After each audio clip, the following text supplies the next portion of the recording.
Welcome to Heart of the Valley, where we spotlight the people and organizations building a stronger community for all of us. Joining me today is Jason Hannold, President and CEO of the Boys and Girls Club of Fresno County, and Jazzmine Young, Director of Strategic Impact at the Boys and Girls Club of Fresno County. It's a pleasure having you on. Yeah, thank you so much. Really glad to be here. Thank you for having us. Yes, thank you. So for those that are not familiar with the Boys and Girls Club, tell us about the organization. We are the premier youth development organization. We have 14 clubs serving Fresno County, roughly 3,600 kids annually. And people think of us as the daycare after school, or the place that kids go right after school. And we are the place that kids go.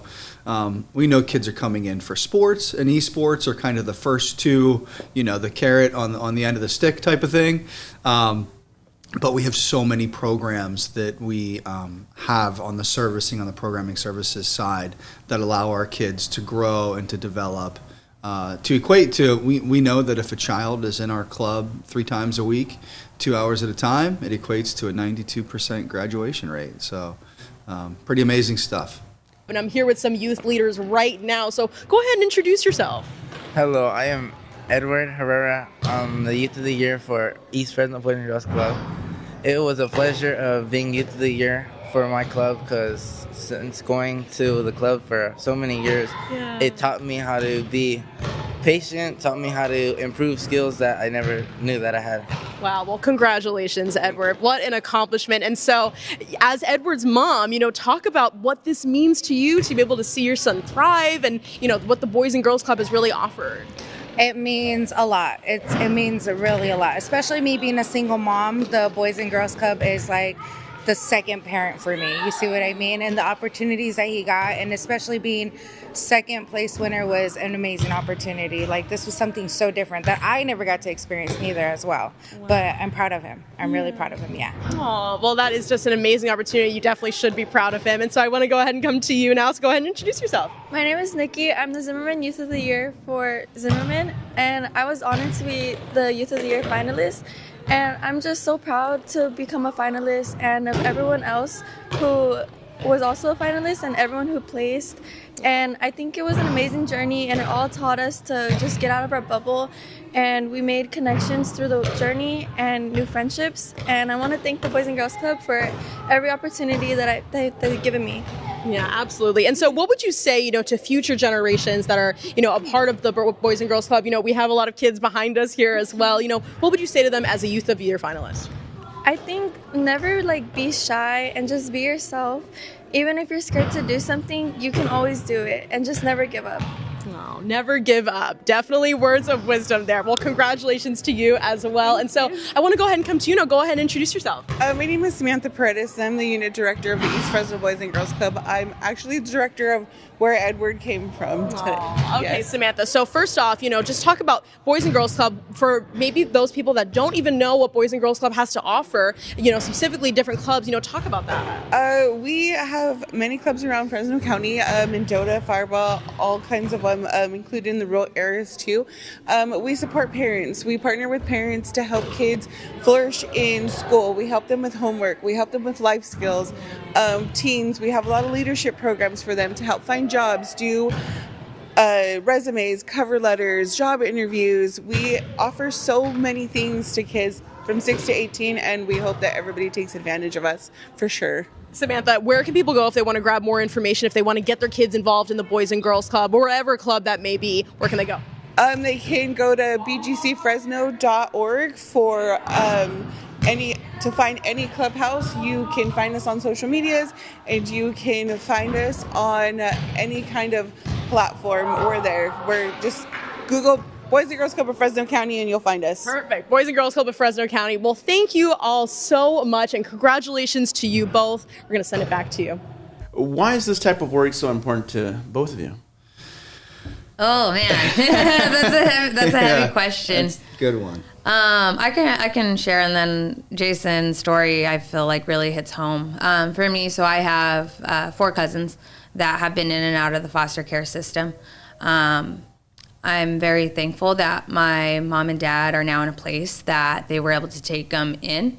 And although it was the same home that I grew up in, not very big for 4 kids, they made the space and they made the room. And it's been beautiful to see my cousins grow and to understand what having supportive adults around you can do, because my cousins were around the gangs, they were around violence, they were around drugs, all of it, and no child should be around that. And so for me, that fight to really work for the youth, like whenever I think of my job, I'm not working for the Boys and Girls Club, I'm working for our community's youth, and serving them. And so when I see our kids, I see my cousins, and I just see that there's so much opportunity for them as long as they have that support, they have kindness and care around them.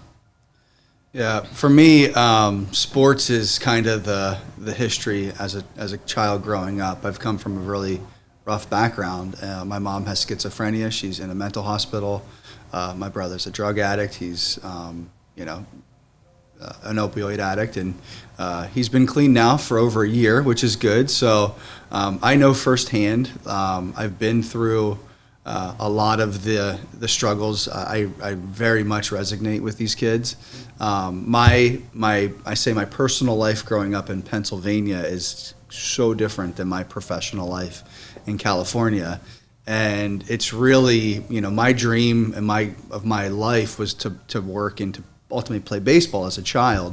And I was fortunate to do that and made it to the major leagues, working, not playing, in the front office with the Diamondbacks.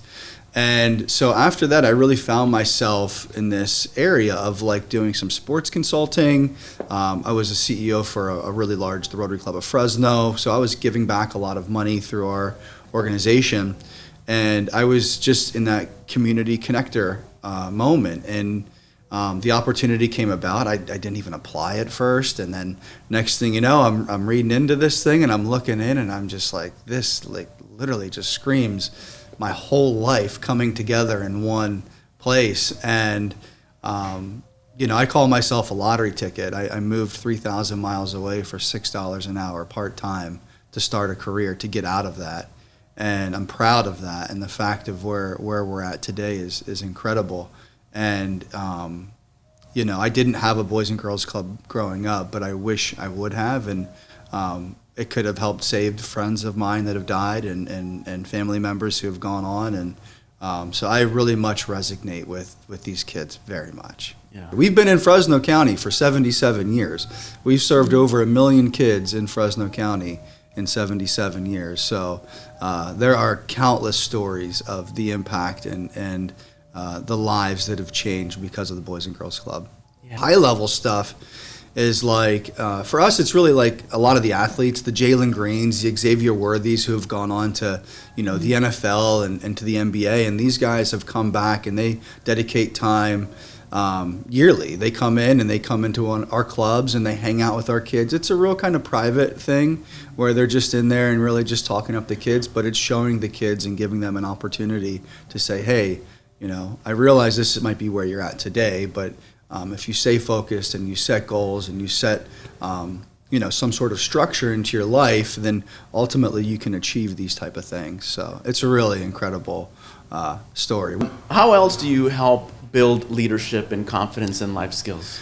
So we have kind of a curriculum based on programs. We go through healthy habits. So something like that would be our triple play program, and things that we focus on are movement, healthy eating, as well as just being more educated about what you're doing for your body.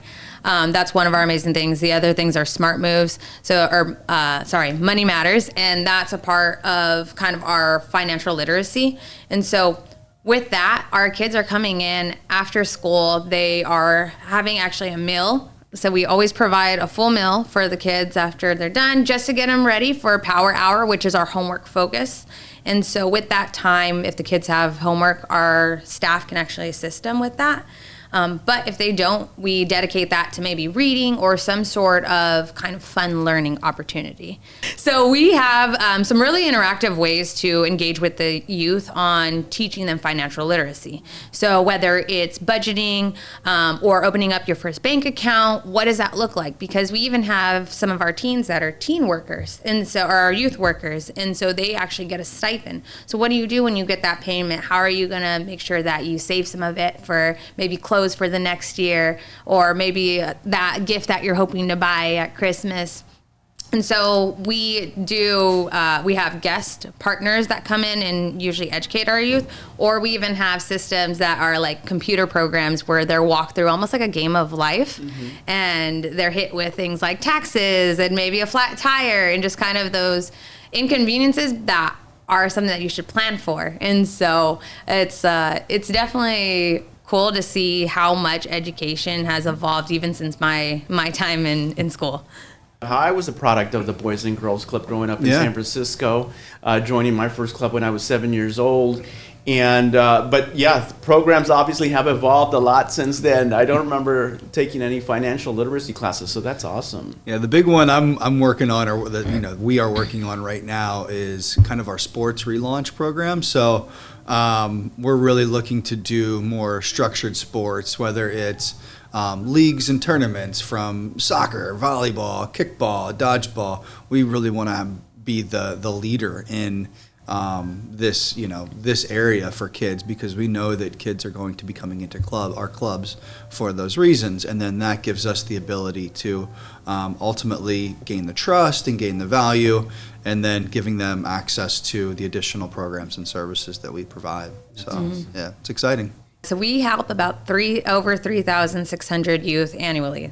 And with that, every club is a little different. So some of our smaller clubs will probably serve maybe about 20 to 30 youth. But then we have our bigger clubs that have our gymnasium, and they're serving probably upwards to 70 youth. One thing to touch on too, when it comes to like the needs of them, in addition to food insecurity, is also just a place to feel safe, or a place to have room to play. We find often that a lot of our members are in the foster care system, and so maybe they are living with multiple siblings, and we understand that a lot of those spaces, as much as people are doing their best, can be very tight. And so having the club gives the kids like room to actually do their homework and play some video games and play some basketball. So it's definitely a layer of needs that we're trying to serve. And what are some of those needs that you're seeing with the kids or families right now?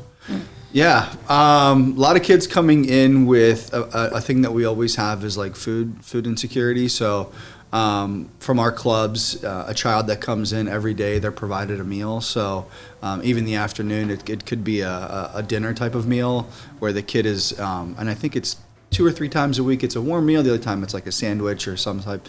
So we have some strategic partnerships already that we allow to serve meals to not only all 14 of our clubs, but also they serve to other CBOs in the area as well, and they utilize our kitchen in our Zimmerman Club. So CBOs, yeah. Community-based organizations.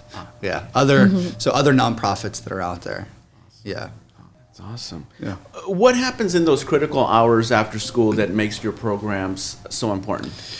It's literally the difference of a youth or a teenager being on the streets and getting into being recruited through gangs or getting into trouble versus being in a safe place that has the ability for them to grow as a child.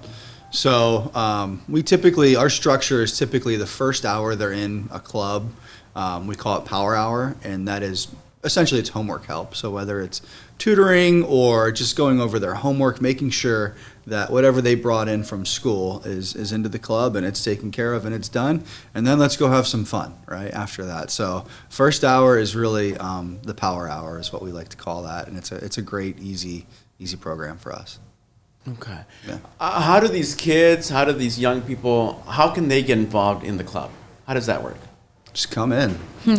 Yeah. Yes. Is there a cost? There is. So our cost is, one of the lowest in the nation, $10 just for the year. So not monthly Wow. for the entire year. That gives you access to all of our programs. That gives youth access to daily meals, which I mean, with the rising cost of groceries, having another meal during the day is so important because I mean, some of our youth are probably coming home to no dinner at home, unfortunately, and so we're able to make that happen. We're also going through partnerships like our United for Impact partnership that works with other nonprofits like CASA and Fresno Mission, and those that are receiving services for maybe being unhoused or food insecurities can now come to our club at no cost because we have support of organizations that are essentially covering that for them. Yeah, we looked at about 7 or 8 other nonprofits in the area who are having youth come in to their organizations for whatever reason with families, and we don't want to create barriers. So the whole purpose is for those kids to be able to access our club. So if there's a child coming into the Marjorie Mason Center or to the Poverello House or CASA City Center, they're automatically enrolled to the Boys and Girls Club for free. They have a free membership, and it gives them a warm meal, gives them a place to come. So the kids, and remember, these are, we call, in our world, we call them clubhouses. These are built specifically for kids. We have the stanchion that goes across in the beginning, and parents and adults aren't really allowed to go past that because it's for the kids. The kids are there to play, to have their own area, to have the ping pong table and the pool table and the video games. And it's structured. I mean, they're not getting into bad stuff, but there's the opportunity for those kids to really just get back there. So we don't want to create barriers for these kids. We know, and I say this a lot, but if a child is in our club 3 times a week at 2 hours at a time, it equates to a 92% graduation rate. So the question is well, what do you need? What is it that you guys need? Truthfully, we need more kids accessing our clubs for a longer period of time. That's it. And that's the formula. Now, we have to supplement that with financials and with money and strategic partnerships and all that. But if those kids are in our clubs for a longer period of time, the 77 years of statistics that we have show that it can really change communities forever. And it's proven across Boys and Girls Clubs of America has roughly 5,500 clubs throughout the United States. And cities like Atlanta, Truckee Meadows, I referenced them outside of Reno. These places do just incredible work in their communities for their kids. And it costs a lot of money to run these programs. So how can businesses or people out in the community help? Reach out. We're proactively, we have a resource development team that we are proactively reaching out every day to businesses and to people and to give them a tour, show them the impact that we make. And again, I think the brand is strong. People understand the brand. They don't necessarily know what it is behind the brand. And that's what we're trying to get that messaging and that out to the people. So if there's people out there that want to help support, which we need that dearly, that's our number one strategic priority this year, is to really fund our organization, because it's tough with grants specifically, which has to be a part of our operation, our business. But the most common thing is people don't really like to fund operations, and I get that and I understand that. But it's what makes us different is our operations are literally our programming staff and our programming services, the people who are teaching, like teachers, essentially, for this type of stuff. So, we're expanding. Things are going in the right direction, but we're always interested in talking with for-profit, nonprofit, public, private sector in order to help our organization. Yeah, so the Tech Lab actually is because of one of our supporting partners, and that was Affinity Truck Center. Came in. They have already supported West Club, or our West Fresno Club with another project, and they were like, we want to do more. That ended up being almost a $25,000 investment to double our amount of computers. We went from 10 to 20 computers in that space, and that's just kind of not even the small pieces. That is just a piece of kind of the big picture that we're doing for all of our clubs. Mentioned we're going to be having our KC24 and CBS 47 at our clubs to talk about what programs we're doing, but also what's coming up for for our youth. So our flag football state championship. Our championship game is coming up at the end of this month. We also have our Northern California Youth of the Year championship happening, and so our West Fresno youth, Naziah, will be heading up to Napa for that. And there's just a lot of really big things happening. West Fresno is still continuing to get upgrades and renovations, fresh paint, and so that's just some of it. I know Jason has more. Yeah, we're calling them club takeovers to makeovers. So again, facility improvements is a major thing for us. So right now we have some clubs that we can't access the gym in the summertime because there's no HVAC. So those are major priorities for us that we need to get fixed immediately. We've done our Zimmerman Club off Belmont in Fresno. That's pretty much the sweat equity at this point, where the paint on the walls to redoing the gym to the training center to an improved, a brand new dance, yoga, gymnastics area. So that's just the Zimmerman Club. Our West Club right now is kind of the next one where we're doing a lot of. You can drive by it right now and see that they're painting it today.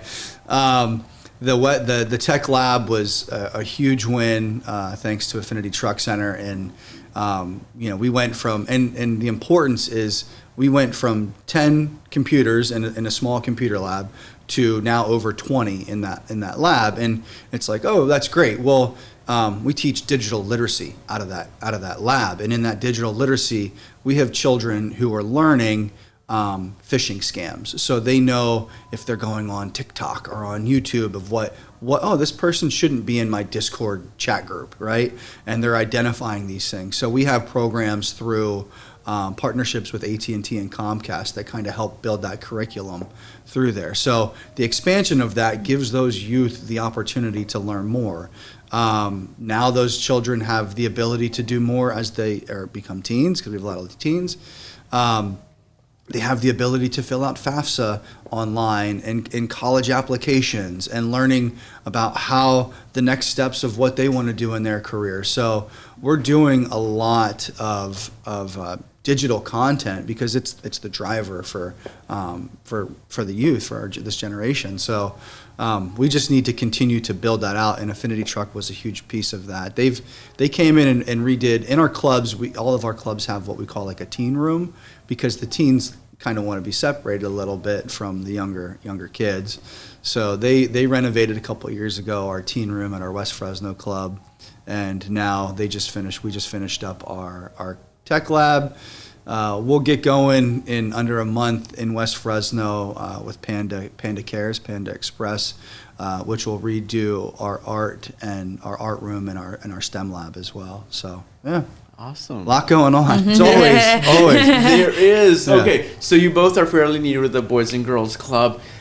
5-10 years from now, what are you hoping people will say about this chapter of leadership, of your leadership? Great question. They didn't take their foot off the pedal. I think, and for a good reason, because I mean, every minute that goes by that a kid is not in our clubs and maybe out where there's negative influences, that is in our future. Like that is sorry, I'm trying to think.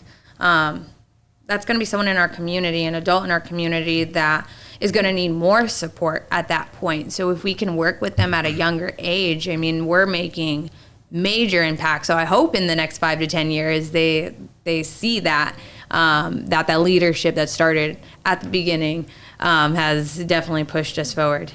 Yeah, we've got a goal by 2030 to get to 5,000 kids through our memberships and through our clubs. But there's boys and girls clubs out there doing 25,000 plus kids that I've talked to and met with. Again, I break it down. What is our need? Our need is more kids to access our clubs for a longer period of time, and the results are there. It's proven data that this organization can change communities forever for the better. So our clubs need to look and feel welcoming for kids. They need to be the diamonds in the rough, and they need to be the places where a kid can come in and just be a kid and not have to worry about are their clothes, is their laundry going to get done or not get done? Do their shoes or their socks have holes in them? So just all of the all-encompassing stuff that happens. We really want to provide that safe space for those kids in our clubs. And 5-10 years down the road, we need to be doing more than 5,000, hopefully closer to 10,000 kids coming through our clubs and creating a big impact. Mm-hmm. Okay, one more question. If you could guarantee one outcome for every club member, what would it be? Great question. The first word that comes to my mind is success, but I guess success is defined by each individual person, right? For me, I know what these kids face. I've faced food insecurity. I've faced a lot of these issues growing up. I consider myself a lottery ticket in that perspective, but along with success, I would say providing an opportunity, I think, is so crucial. Sometimes in the communities that we're in and the places that we're in, people just get pushed to the back burner, whether they're youth or adults, and they're kind of just, this is where you're at, this is what you're expected to do. And our kids and adults in that general, anybody can do anything that they want to do in life as long as they work hard, they believe in themselves, and they're not afraid to fail. So providing an opportunity is probably my thing, along with success. I mean, what the youth can expect, I would really say growth. I mean, growth in themselves, growth in their friends. I love when we get to see our youth come in with their siblings, yep, and you get to see the interaction between them and just how they communicate with one another, how they communicate with maybe the adults, and just over that impact of having that closeness with our staff as well as other youth their age really provides that opportunity of growth for themselves. Jazzmine Young, Jason Hannold, thank you for being such great role models. Thank you for coming on the show, and thank you for everything you're doing to help our community. Thank you. Really appreciate the time today. Thank you very much. Thank you.